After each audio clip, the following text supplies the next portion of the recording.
Let's go, darling, take your things. We have to go. Every morning, 7-year-old Titus walks to school with his mum from his home in St Mary's. Yeah? You're gonna score lots of goals today for me, isn't it? OK, bye everyone. While Iman, who lives in Shirley, takes the car with her dad.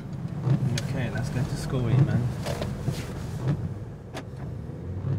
Their contrasting journeys to St John's Primary School in Southampton take roughly the same amount of time, around 35 minutes.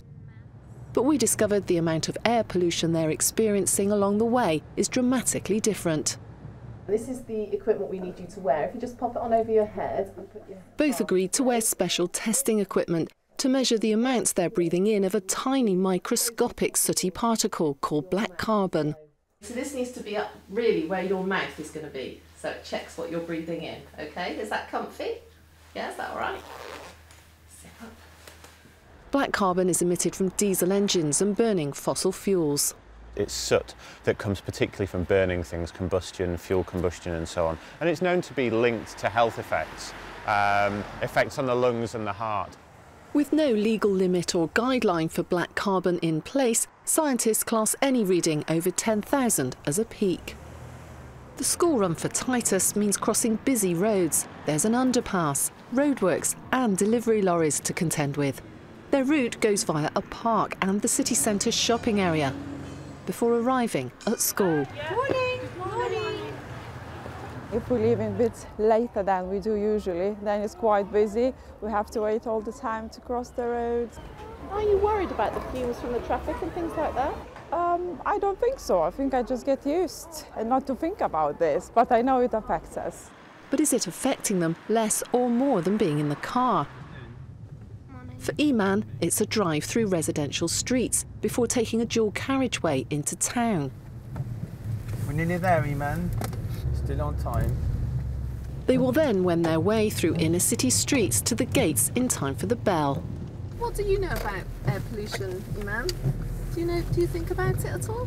Well, sometimes when I'm looking behind the car, you see lots of pollution coming out. Do you think you're exposed to more pollution inside the car or outside? I would say outside the car, unless if I'm wrong, but I think it's outside the car. Let's go there. So that's all done, so if you just take off the monitor. But our snapshot results show the levels Iman recorded within the car are far greater, with much higher and more frequent peaks. The average exposure for her was more than double that of Titus walking along the street. His highest reading was at the end of his journey, when he arrived at the school gates at peak dropping-off time. If you're sat bumper to bumper with another car and their exhaust is just going straight into your car, you can be really damaging your health. They reckon that you're about twice as much pollution inside a car as you do get if you're a pedestrian, and about 9 times as much than if you're a cyclist. So I've got the results of the monitoring here. Our volunteers shocked and surprised at what we found. This is the amount of pollution that you recorded in the car. It's a big difference. I think it's quite shocking.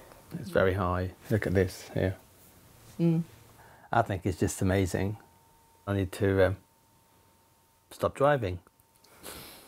Is it actually going to manage to change your behaviour? Definitely, yes. I think we better start using our scooters. Yeah. Titus and his mum say they'll continue to walk and hope as more of us do likewise, the quality of the air they breathe will improve.